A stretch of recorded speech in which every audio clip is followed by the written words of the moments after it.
They were spending, is this number correct? I think the number that I read was $600 million every 2 months to ship in illegals. Sounds right. What began as a simple accusation from Elon Musk has exploded into one of the biggest political scandals of our time. So, do you see it as a worthy cause, USAID? we are moving fast, so we will make mistakes, but we'll also fix the mistakes very quickly. After Musk called out USAID for corruption, Secretary of State Marco Rubio launched a federal investigation, uncovering a trail of waste, alleged misconduct, and stunning betrayals of public trust. The USAID is really corrupt. I'll tell you, it's corrupt. It's incompetent, and it's really corrupt. His findings included a list of powerful figures involved in the agency's biggest failures. That list has now been leaked, shocking commentators like Joe Rogan and the public alike. So, who was named, and what were they accused of? The answers will change how you see foreign aid forever. The spark that lit the fire. It all started with what looked like a simple, boring government problem. In the last days of January, a story began to trickle out about USAID. To most people watching the news, it was easy to ignore. It sounded like management trouble, too much paperwork, maybe some bad decisions. It felt like inside baseball, something that would never affect their daily lives. It was the kind of story that gets a 30-second segment on the evening news before everyone moves on. But this wasn't a small problem. This was a dumpster fire waiting for a match. And that match had a name: Elon Musk.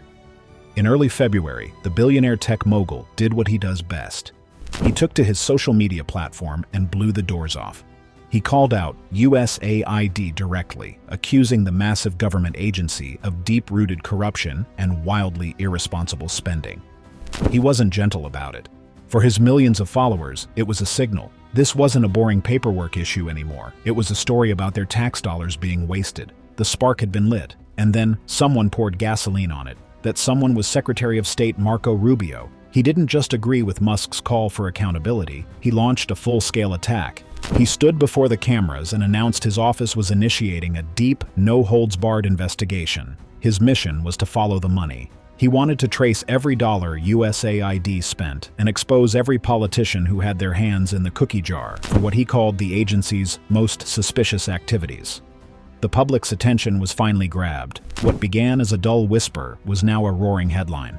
At first, many people thought Rubio was just playing politics. He made a show of cutting a few contracts, worth over $10 billion, claiming it was a move to save money. Skeptics saw it as a publicity stunt. But then, as his team kept digging, simple, powerful questions started to emerge. Questions every single taxpayer could understand. Where did all the money actually go? Why, after billions of dollars were spent, were the countries we were trying to help still struggling with the exact same problems? Who was really getting rich from these programs?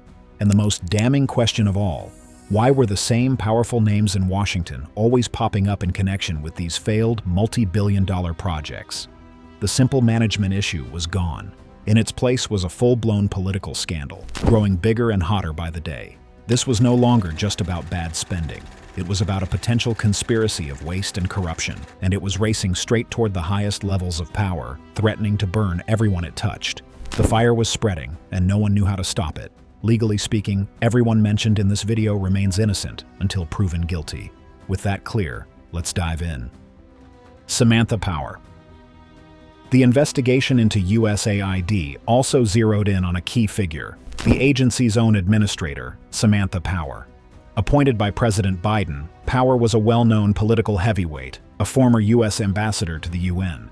But as Marco Rubio's team dug deeper, a troubling pattern emerged from her official calendar. Records revealed that Power hadn't just been meeting with foreign officials. She had held a string of high-level private meetings with some of the most powerful and politically charged foundations in the world. She met with George Soros's Open Society Foundations multiple times. She had at least 5 meetings with the Gates Foundation and others with the Ford and Rockefeller Foundations. USAID's official response was quick and smooth. They said these meetings were just part of the job. Administrator Power, they explained, was simply building partnerships to fight global poverty and disease. It was all perfectly normal, they insisted.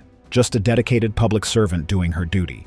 But to many watching, it didn't feel normal. It felt like a cozy relationship between a powerful government agency and immensely wealthy, ideologically driven private groups.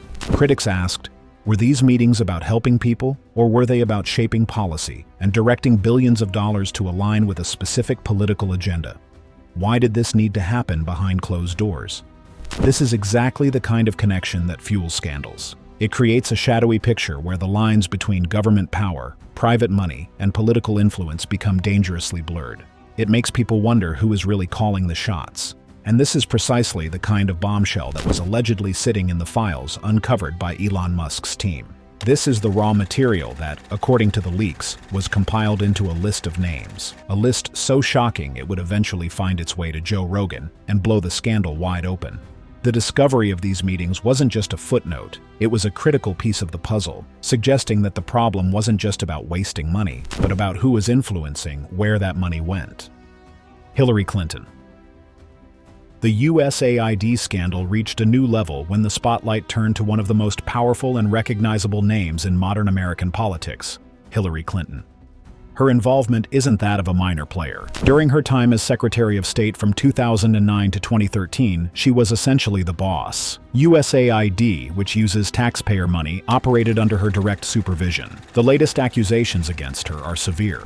It's alleged that under her watch, USAID's billions were often steered away from the world's poorest people and into the hands of political allies and wealthy supporters. Critics claim a disturbing pattern emerged. The organizations that consistently received massive funding were those with connections to the Clinton Foundation. These groups had noble-sounding missions, helping disaster victims, providing healthcare to the poor.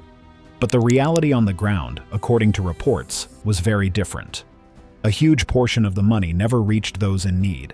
It was first eaten up by massive administrative costs, expensive consultant fees, and lavish travel expenses for officials. By the time the funds trickled down, there was little left for the actual victims. Nowhere is this failure more stark than in Haiti. After a catastrophic earthquake in 2010 leveled the country, the world rushed to help. USAID, under Clinton's supervision, sent billions for reconstruction. But instead of hiring local Haitian engineers and contractors to rebuild their own country, the lucrative contracts were awarded to foreign companies with close ties to Clinton and her allies. The result was a tragic disaster within a disaster. Thousands remained homeless for years. Projects were abandoned half-finished. Promised hospitals and homes were never built. The aid money seemed to vanish, allegedly used to fund policy-pushing meetings with foreign leaders, with some reports claiming help was withheld until certain conditions were met. While Hillary Clinton has denied any wrongdoing, claiming that nothing proves that she broke the law, the alleged misdirection of funds under her supervision became a central pillar of the scandal. It painted a picture of a system where helping people came second to helping powerful friends. Now, the controversy has pulled other big names into the spotlight, including Microsoft co-founder Bill Gates, whose foundation's close ties to USAID programs came under sharp scrutiny as the investigation widened. Bill Gates. Allegations against Bill Gates arrived while his public image was still trying to recover from the chaos of 2020. For years, Gates had been cast as a generous benefactor, pouring billions into causes through the Bill and Melinda Gates Foundation. His name was linked to major health programs around the world, and many people were told that his work had helped lift medical services in poorer countries, often with high-profile partners in government and global aid. But the recent accusations suggest a different story. Trouble started after claims that USAID had steered large sums of money toward projects run by Gates's foundation. Critics say those programs were designed in ways that helped profitable drug companies more than the patients they were meant to serve. The story grew louder when journalists and commentators looked into how contracts were awarded and what the money actually bought. Years of USAID involvement did not, according to these reports, fix the deep problems in many health systems. In places like Nigeria and Mozambique, people still struggle to get basic care. Terminal patients are often left without options, and health insurance remains scarce. While the foundation did fund clinics and vaccination campaigns, some observers argue that those efforts reinforce systems that depend on expensive treatments and imported drugs, without delivering cheaper, long-term solutions that actually reach people in need. This created a bitter choice for cash-strapped governments. Faced with systems built around pricey methods, several governments reportedly felt pressured into deals that required them to buy high-priced medicines and supplies from multinational firms. The net effect, critics say, was that executives and shareholders in those companies got richer, while sick communities stayed trapped, paying more and receiving less. The controversy spilled into agriculture and biotech as well. One of the foundation's main bets was on genetically modified seeds that could grow faster and yield more. The pitch was simple. Better seeds could raise harvests and help feed more people. Billions flowed into research and distribution, and USAID-backed programs pushed the new seed varieties into fields across Africa and Asia. But the seeds and the chemicals they needed carried a steep price. Many small farmers found them too costly. Some tried to reproduce seeds, but the inputs, fertilizers and pesticides, still demanded cash they did not have. Supermarkets and big buyers began to favor produce from large-scale modified farms. Local growers, pushed out of markets, lost income, and sometimes their land. Once again, the biggest gains appeared to go to multinational agribusinesses that sold the seeds and chemicals, not the farmers or their communities. People found these claims believable because USAID and the Gates Foundation were known for helping in the past. When aid money is meant to reach the poorest, seeing it end up as profits in corporate accounts feels like a betrayal. For many critics, these programs became examples of aid that ended up serving industry more than the intended beneficiaries.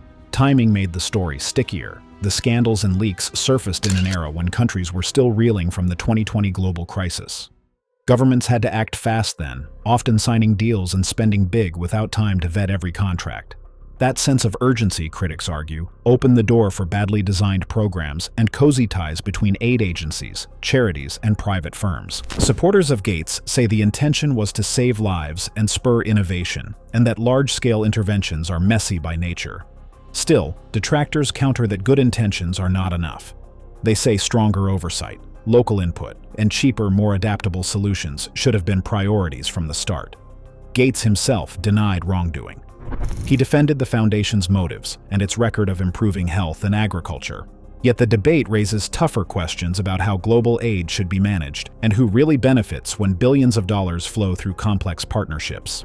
At its heart, the row is not just about one man. It is a test of the systems that mix public money, private power, and the promise of charity, and whether those systems end up helping people or enriching companies while leaving communities worse off. Solving that requires clear rules, real accountability, and aid programs built around the needs of local communities now. Mahmoud al-Hafyan. The theoretical fears of wasted money became a horrifying reality with the case of Mahmoud al-Hafyan. This wasn't just about inefficiency or questionable meetings. This was about American taxpayer dollars allegedly funding terrorism. The story reads like a spy thriller. The U.S. government, through USAID, awarded a staggering $122 million to al-Hafyan's nonprofit organization. The money had a noble, urgent purpose: to provide food kits for innocent civilians trapped in the nightmare of Syria's civil war. For years, this massive river of cash flowed out, all under the assumption it was feeding the hungry. But according to a shocking 12-count indictment, that's not what happened at all. Federal prosecutors alleged that al-Hafyan orchestrated a massive fraud. Instead of going to starving families, more than $9 million was diverted. The aid was either sold on the black market for personal profit or handed directly to the al-Nusra Front, a designated terrorist group with deep ties to al-Qaeda. It's crazy and hard to imagine. Food paid for by American citizens, intended for vulnerable mothers and children, was allegedly being used to feed terrorists and line the pockets of a criminal. A U.S. attorney stated bluntly that this betrayal not only defrauded the government, but also strengthened a foreign terrorist organization, while the people who were supposed to be helped continued to suffer. This case was the smoking gun. It was the perfect, terrifying example critics had been waiting for. It proved that the problems at USAID weren't just about wasted money. They were about a stunning lack of oversight that allowed funds to end up in the very worst hands imaginable. This single case gave undeniable, concrete proof to the growing scandal, providing the kind of explosive content that fueled Joe Rogan's leaked list and shocked the nation. Mark Green. When Mark Green took the helm at USAID in 2017, he stepped into a role traditionally dedicated to humanitarian relief and poverty reduction. A former ambassador and congressman, Green spoke the language of development and global health. But the leaked documents suggest that under his leadership, the agency's mission underwent a fundamental and controversial shift, moving away from pure aid and becoming a powerful tool for President Trump's foreign policy objectives. The core allegation is that Green politicized the distribution of aid. This wasn't about inefficiency or waste, it was about intention. Billions of dollars in aid were allegedly steered toward countries that were strategic allies or that offered the U.S. government a political win rather than toward those facing the most severe humanitarian crises. This meant that the desperate needs of vulnerable people were often secondary to Washington's political calculations. Under Green's watch, USAID's work in critical regions like Africa and Latin America was reshaped. Projects were reportedly selected and designed to reward governments that cooperated with the Trump administration's agenda, which included stringent immigration policies and opposition to certain international agreements. This approach created a system where aid became a reward for political loyalty, not a response to human suffering. For the people on the ground, this had dire consequences. A village facing drought might be passed over for aid because its government was not in political favor. A life-saving health program might lose funding because it operated in a country the administration viewed as uncooperative. The agency's own staff reportedly faced pressure to design programs that furthered these political goals, creating an internal conflict between the stated mission of humanitarianism and the new directive of political strategy. Critics argue that this approach didn't just betray USAID's mission, it damaged America's reputation abroad. It transformed the image of an aid worker from that of a neutral helper into an extension of a political agenda, potentially endangering staff and undermining trust in humanitarian efforts worldwide. The leaks concerning Mark Green paint a picture of an agency that lost its way, prioritizing power over compassion and setting the stage for the broader failures that would soon erupt into a full-blown scandal. John Kerry. For years, John Kerry was the polished, passionate voice of climate action on the world stage. As Secretary of State from 2013 to 2017, he was the man with a mission, jetting across the globe to convince nations to fight global warming. He worked hand in hand with USAID, using taxpayer money to fund ambitious projects in developing countries. The public saw a hero battling to save the planet. But the leaked files allegedly reveal a very different story. One of stunning failure, wasted millions, and unintended harm. The investigation into USAID uncovered a trail of broken promises linked to Kerry's initiatives. The plan sounded noble: help poor villages ditch dirty fossil fuels by building clean, renewable energy sources. So, USAID poured money into massive solar farms in Kenya and wind turbines in Haiti. They made grand announcements, took photos with grateful locals, and then left. The problem was, no one thought about what would happen next. The solar farms were built, but there was no local expertise or budget to maintain them. When the panels broke, they stayed broken. The giant wind turbines were erected in areas without enough consistent wind to power them. They became expensive, rusting metal statues. The villages that were promised a bright, electrified future were left in the dark, often worse off than before, because their hopes had been so cruelly raised and dashed. But the environmental failures went even deeper. Kerry and USAID funded multi-million-dollar conservation programs in biodiversity hotspots like the Amazon rainforest in Indonesia. The goal was to pay landowners not to cut down trees, preserving these critical ecosystems. In theory, it was a perfect solution. In practice, it was a disaster.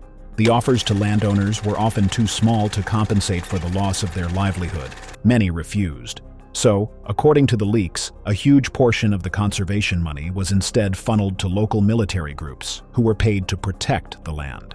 This backfired horribly. Instead of protecting the forests, these armed groups often became the new landlords. They allegedly allowed illegal logging and poaching to continue, for a price. They became the very threat they were paid to stop.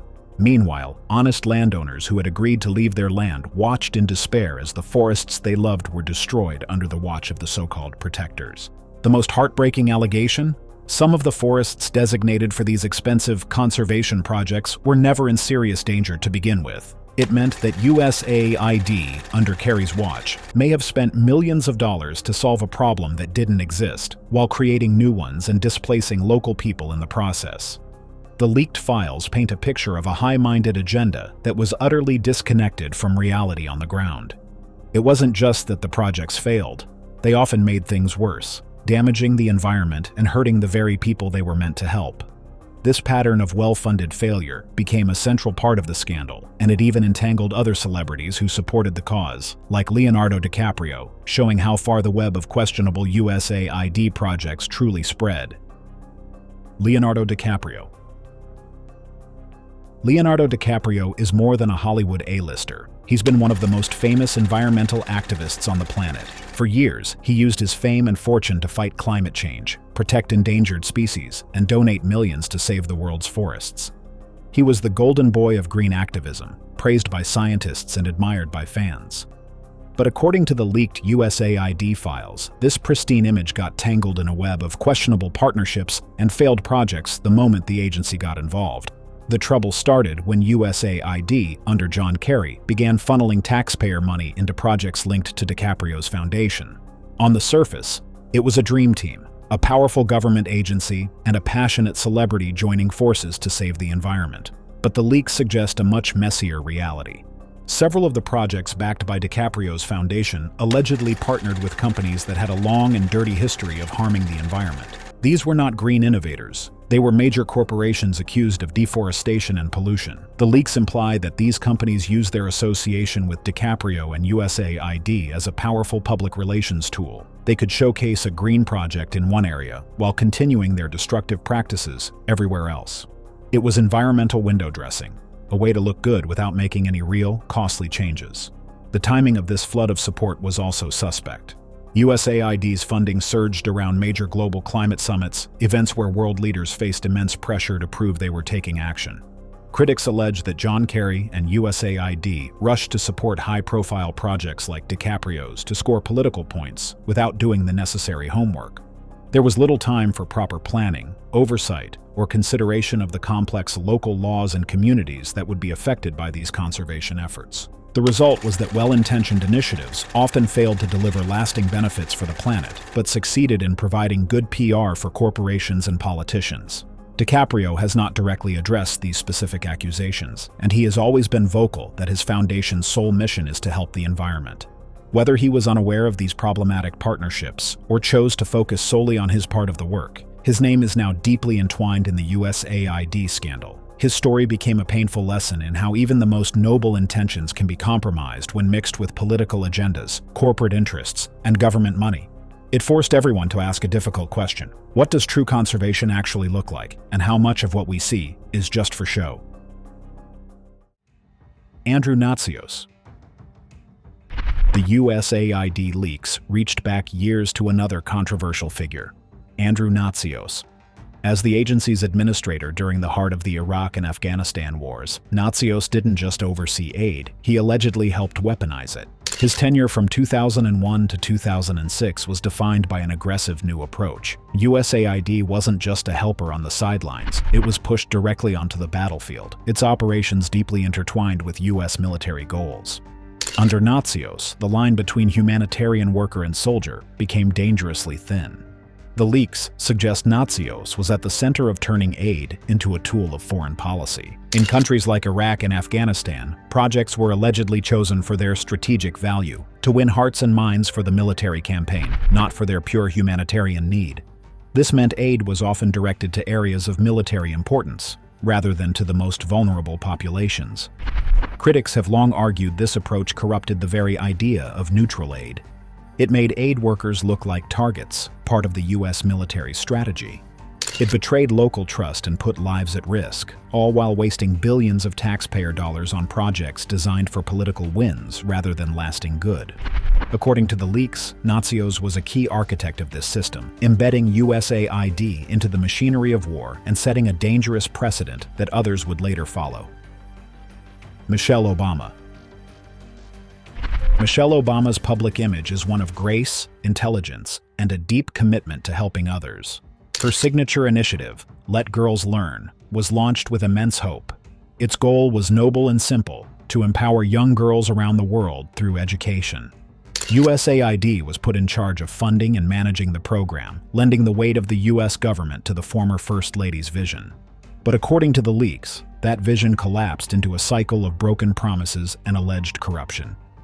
The first signs of trouble emerged slowly. Reports surfaced that many schools promised supplies and support never received them. The funding was flowing, but it was getting stuck somewhere in the middle.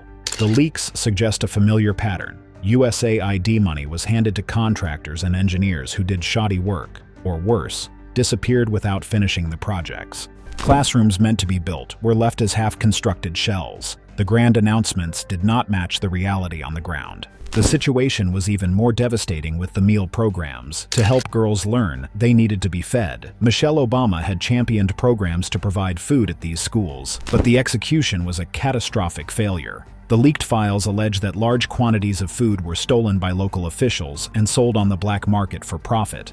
Other shipments spoiled due to terrible logistics and painfully slow delivery, a result of USAID's bloated bureaucracy. The food never reached the hungry children it was intended for. When the Trump administration ended Let Girls Learn in 2017, they cited a lack of transparency in spending. The leaks now suggest that this was a massive understatement. The alleged reality was a system so flawed that it often left schools worse off than before USAID arrived. For Michelle Obama, a figure known for her integrity, the association with these failures is deeply damaging. Her good intentions were caught in a system allegedly riddled with waste and greed, and the leaks indicate the full story is even more troubling. The sheer scale of alleged misconduct suggests this isn't about a few bad actors, but a deeply rooted system in need of urgent, fundamental reform.